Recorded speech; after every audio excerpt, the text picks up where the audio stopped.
Hi everyone. Google profile Vipin Sharma, your physics teacher.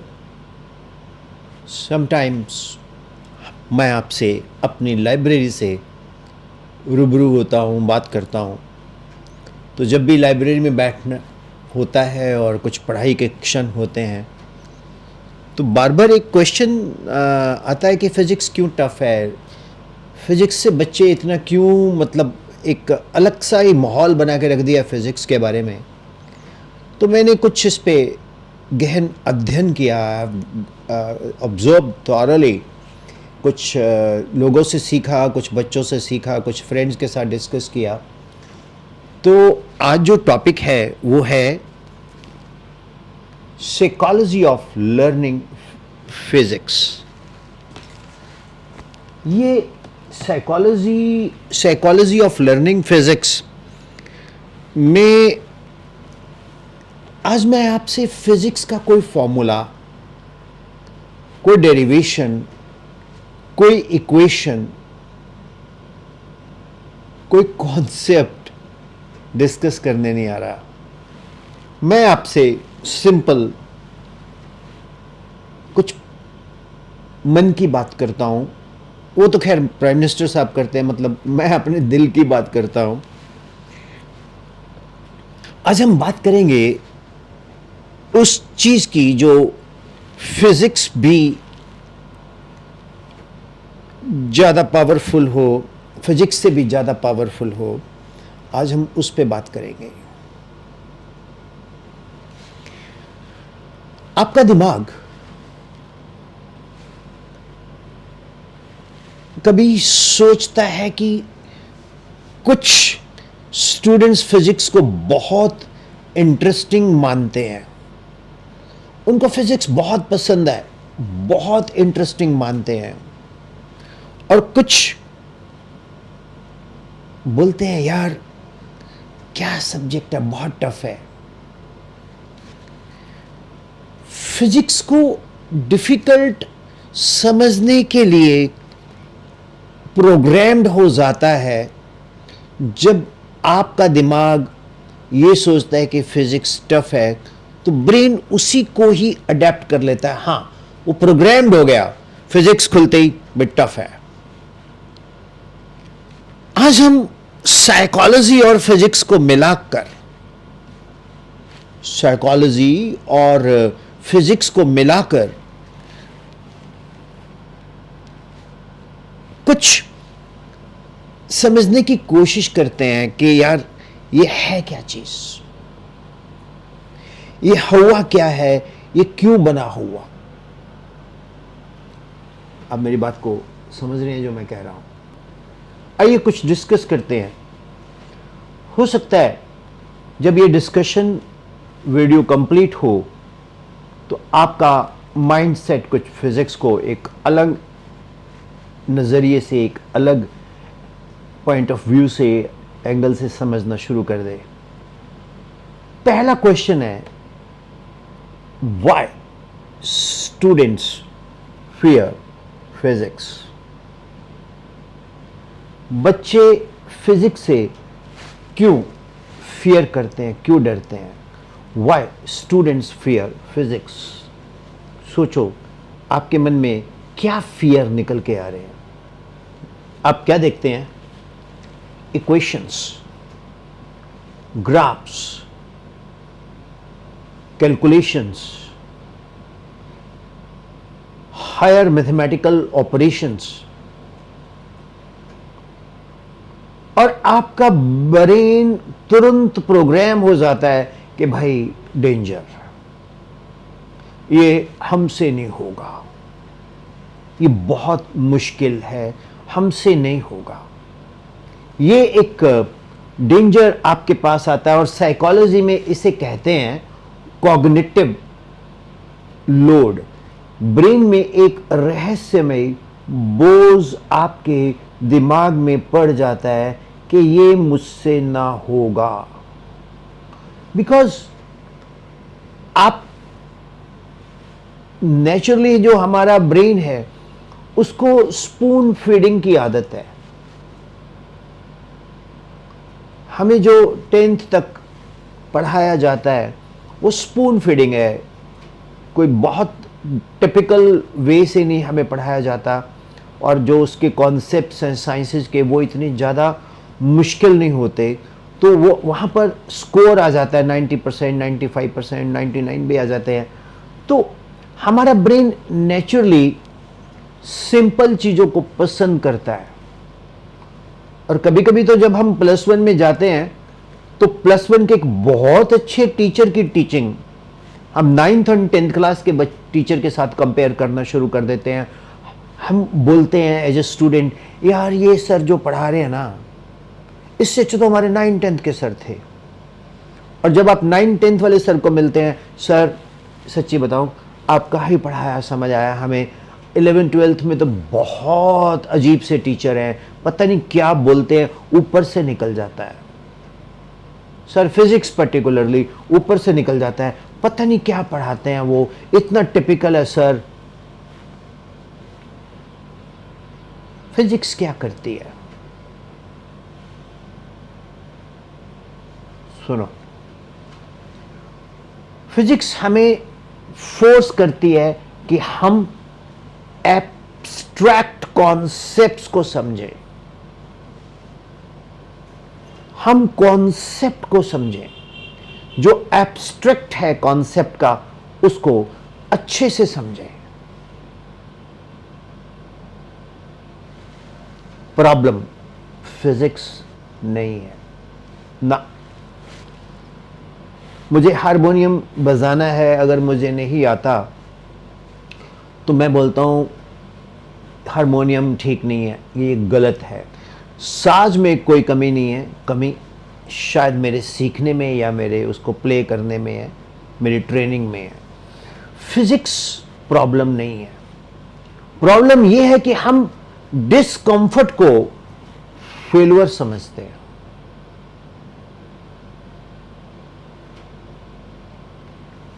जो हमें physics से discomfort आ रहा है, मुश्किल आ रही है, वो हम फेल्यूर लेते हैं। ये बहुत बड़ी प्रॉब्लम है, डिस्कंफर्ट को फेल्यूर लेना। अब सबसे बड़ा मिथ क्या है? द बिगेस्ट मिथ क्या है? सोचोगे आप? जो बिगेस्ट मिथ है वो ये है, ब्रेन रिसर्च के अकॉर्डिंग इंटेलिजेंस फिक्स्ड नहीं है। किसी भी इंसान की जो इंटेलिजेंस है वो फिक्स नहीं है। हमारे ब्रेन कॉन्टिन्यूसली नए नए न्यूरल न्यूरल कनेक्शंस बनाता रहता है। फॉर एग्जाम्पल, जैसे आप कार चला रहे हो या बाइक चला रहे हो, तो सामने से कुछ आ रहा है तो आपका ब्रेन न्यूरल्स कनेक्शन बनाता है कि भाई साइड पे आ जा, स्पीड कम कर ले, आगे मोड़ है। तो ब्रेन न्यूरल कनेक्शंस बनाता है। जितना ज्यादा आप किसी कॉन्सेप्ट को प्रैक्टिस करेंगे और करते ही जाएंगे, उतना ही स्ट्रांग न्यूरल पाथवे बनना है। मैं आपको एक एग्जांपल देता हूं। मैं एक ड्राइवर साहब के साथ गया, तो उन्होंने गाड़ी, उनकी बिल्कुल नई गाड़ी थी, तो मैंने उनसे पूछा कि आपने ये गाड़ी जो ली है, इसका एक ऑटोमेटिक वर्जन है, वो क्यों नहीं लिया? तो वो ड्राइवर साहब का कहना क्या है, वो कहते सर, इन पंजाबी वो बोले, ਉਹ देखो जी, ਜਦੋਂ ਅਸੀਂ बार-बार गेयर बदलते रहते हैं तो ਜਿਹੜਾ ਸਾਡਾ ब्रेन है ना जी, वो एक्टिव रहता है, बॉडी के पार्ट हिलते रहते हैं।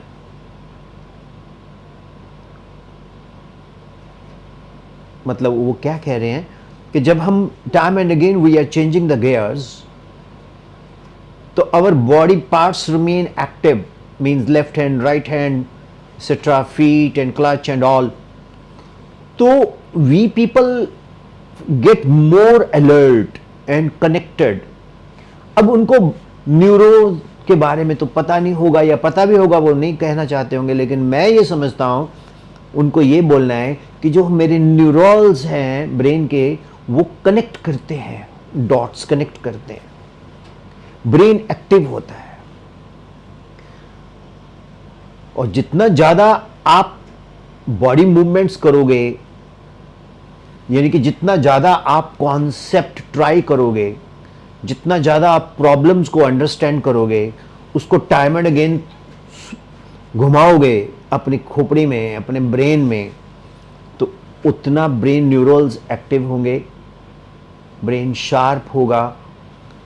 सिंपल वर्ड्स में, फिजिक्स समझने से ब्रेन डेवलप नहीं होता, फिजिक्स समझाने की कोशिश करने से, फिजिक्स समझने की कोशिश करने से ब्रेन डेवलप होता है।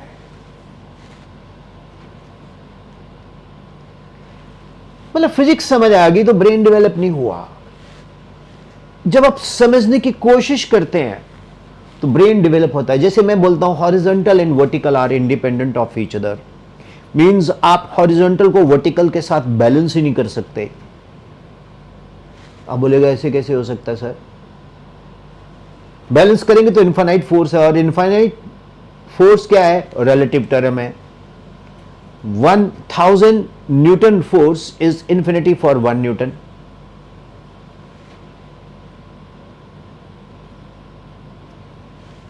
अब देखो, अब आपके ब्रेन की न्यूरल जो हैं वो अड़ गए कि क्या कह रहे हैं sir, horizontal and vertical are independent of each other. आप मेरे वेक्टर्स प्लेलिस्ट में जाके देखिए, मैंने प्रूव किया। मतलब जो बच्चे मुझसे क्वेश्चन पूछते थे, उस क्वेश्चंस के न्यूमेरिकल्स को मैं ढूंढता था, फिर उस न्यूमेरिकल की हेल्प से प्रैक्टिकली क्लास में मैं उनको एक्सप्लेन करता हूं, अभी भी करता हूं, ऑनलाइन में करता हूं।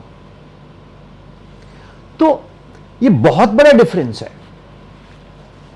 आइंस्टीन साहब भी फिजिक्स लेकर पैदा नहीं हुए थे।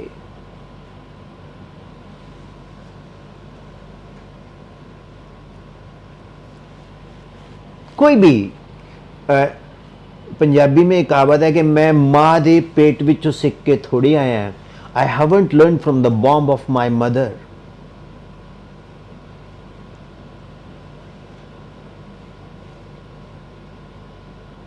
जब तक आप चैलेंज को एक्सेप्ट नहीं करोगे, जब तक आप क्वेश्चंस को ट्राई नहीं करोगे, जब तक उस क्वेश्चन के साथ आप स्ट्रगल नहीं करोगे, जब तक उस क्वेश्चन के साथ फाइट नहीं करोगे, आपका ब्रेन डेवलप नहीं होगा। मैं आपसे एक क्वेश्चन पूछता हूं। हम लोग बहुत छोटे होते थे, इंडिया वर्ल्ड कप जीत के आया था फर्स्ट कपिल देव साहब की कैप्टनशिप में। इंडिया को एक मैच में उनके 5 प्लेयर आउट हो गए थे 15-20 रन पे शायद, जो मुझे याद पड़ रहा है। तो इंडियन स्कीपर उस वक्त कपिल देव सर थे, तो उन्होंने 175 नॉट आउट बनाए। वो जो 175 नॉट आउट कपिल सर ने बनाए, वो उनकी लाइफ का टर्निंग पॉइंट हुआ। उनको इतना कॉन्फिडेंस दे गया कि यार मैं 175 स्कोर कर सकता हूं, है ना। मैं क्रिकेट की बात इसलिए करता हूं कि हमारे देश में क्रिकेट को बहुत अच्छा से सभी लोग समझ पाते हैं। तो इसी तरह से एक न्यूमेरिकल है, उसको आप सॉल्व कर रहे हो, आपसे नहीं हो रहा, फिर इसके कॉन्सेप्ट को समझ रहे हो, फिर कॉन्सेप्ट लगा रहे हो, फिर ट्राई कर रहे हो। आप क्या करते हो? नहीं निकला, छोड़ दिया। वो जो छोड़ना है ना, वो गिवन, सरेंडर कर दिया आपने। फाइट टिल लास्ट, आखिर तक लड़ो। सूरा सोई सराहिए, लड़े दीन के हेत, पुरजा पुरजा कट मरे, कभू न छोड़े खेत। तो जो बहादुर इंसान है वो फाइट करता है। अब होता क्या है, हम मोस्टली जितने भी साइंसेस में बच्चे मेडिकल नॉन मेडिकल में हैं, वो पैम्पर चाइल्ड हैं। उनको बेबी माय सन इतना गर्मी लग रहा है, एसी चलाओ ना। अब हम जैसे तो धूप में बैठ के पड़े हुए हैं यार, पेड़ की छांव में। जब ये बेबी पड़ता था 12-12 घंटे का पावर कट लगता था।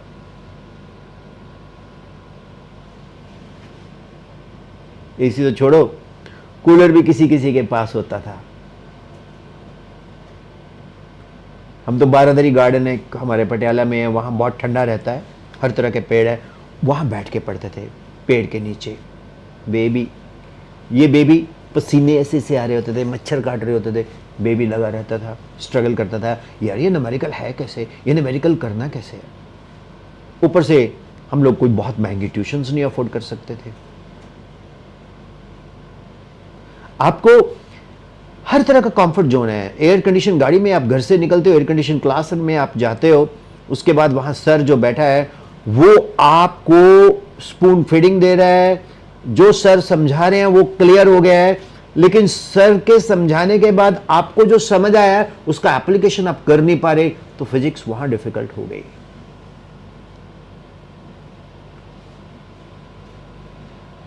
मेरी बातें आपको खराब कड़वी लग सकती हैं, लेकिन मैं आपको हार्ड फैक्ट बता रहा हूं। कुछ लोगों के दिमाग में यह है, मेडिकल वालों के खास तौर पे, कि आप ना बायोलॉजी और केमिस्ट्री कर लो, बायोलॉजी 50% आनी है, उसमें 50% पूरा एक्यूरेट कर दो, केमिस्ट्री बिल्कुल एक्यूरेट कर दो, फिजिक्स अगर आपकी वीक भी है तो कोई बात नहीं, आपका सिलेक्शन हो जाएगा बेटा। अबे 27 लाख बच्चे अपियर हो रहे हैं, सीटें कितनी है? अगर 27 लाख में से 25,000 बच्चों का फिजिक्स स्ट्रांग है, तो बाकी जो बचे वो उनसे एज लेगे कि नहीं लेगे? स्टैटिस्टिकली बात कर रहा हूं मैं आपसे। मान लीजिए 27 लाख बच्चों में से 50,000 बच्चों का फिजिक्स स्ट्रांग है, तो 26,50,000 बच्चों का केमिस्ट्री एंड बायो स्ट्रांग है। तो भैया आप बताओ कंपटीशन किसके बीच में रहा? वो 50,000 के बीच में रहा। जो 26,500 है वो तो आउट हो गए।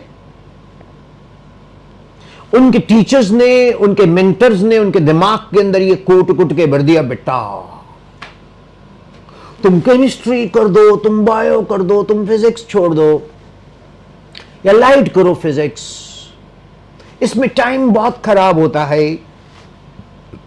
उसको बोलो सर, हमने तुमको पूरा पैसा दिया है,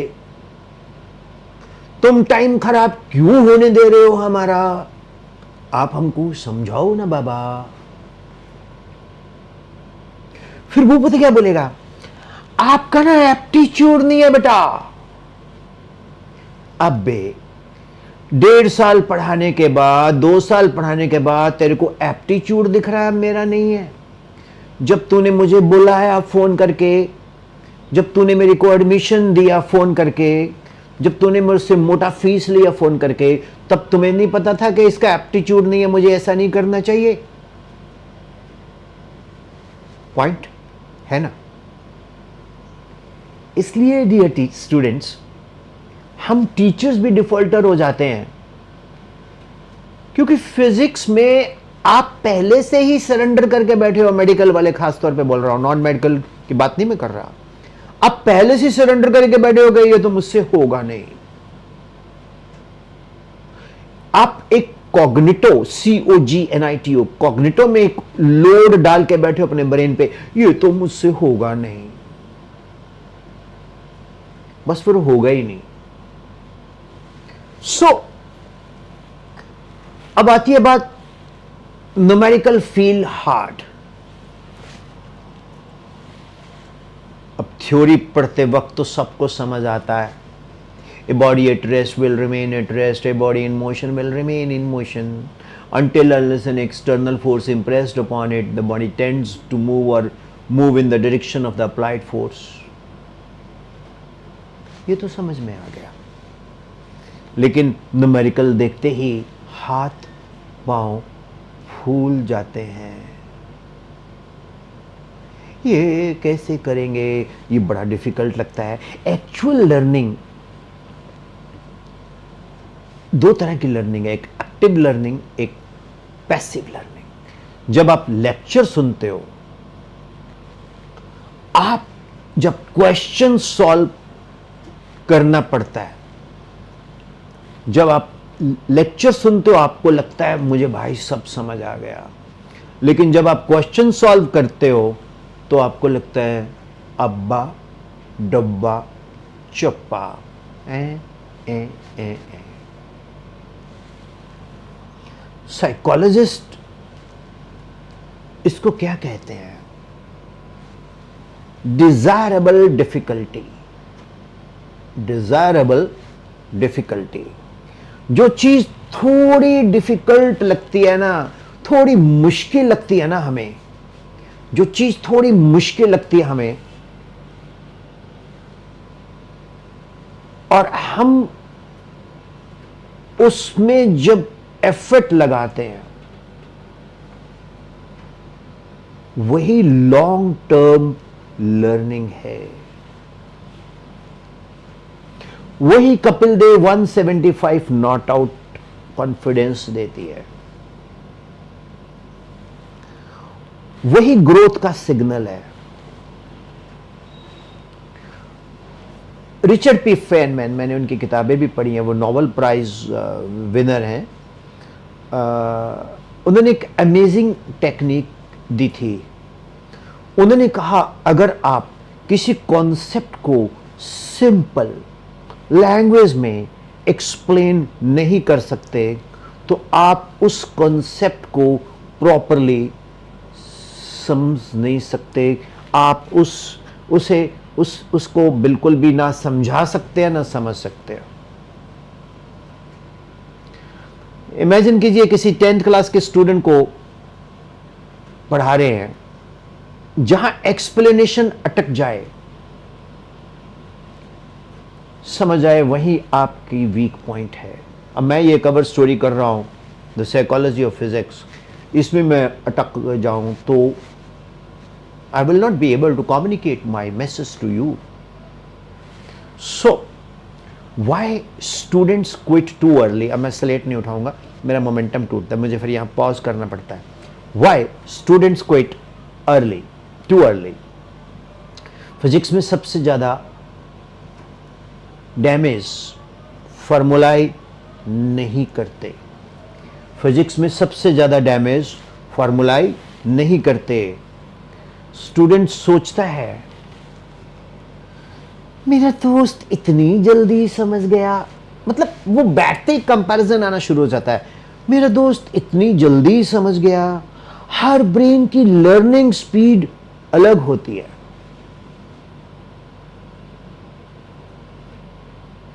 बहुत अलग होती है। वही 6 मंथ बाद सबसे स्ट्रॉन्ग फाउंडेशन डेवलप कर सकता है, जिसको स्लो लर्निंग में आया समझ। रेस किसी और से नहीं होनी चाहिए, रेस हमारी खुद से होनी चाहिए। हमारा कंपटीटर हम खुद हूं।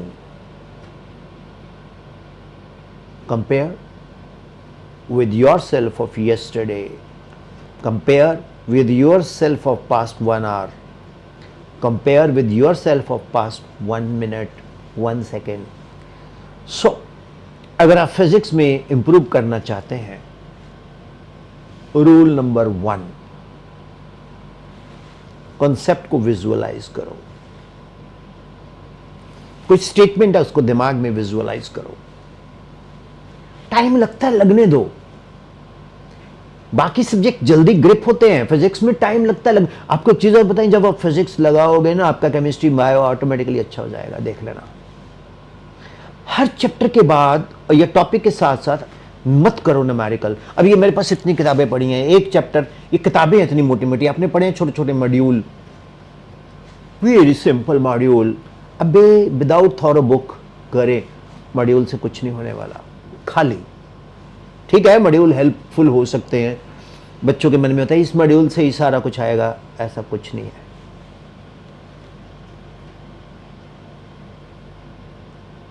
इंटरेस्टिंग है ना सर?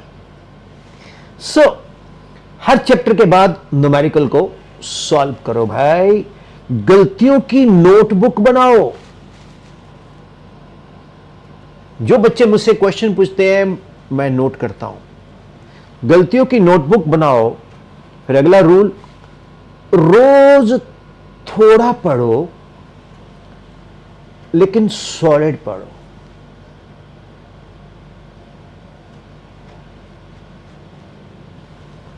फिजिक्स को रटो मत, क्रैमिंग नहीं करनी चाहिए। फिजिक्स को ऑब्जर्व करो। फैन देखो, बाइक देखो, मोबाइल देखो, इलेक्ट्रिसिटी देखो, फिजिक्स हर जगह है। जिधर देखो फिजिक्स की सूरत नजर आती है। क्या गाना बन गया, जिधर देखो फिजिक्स की तस्वीर नजर आती है,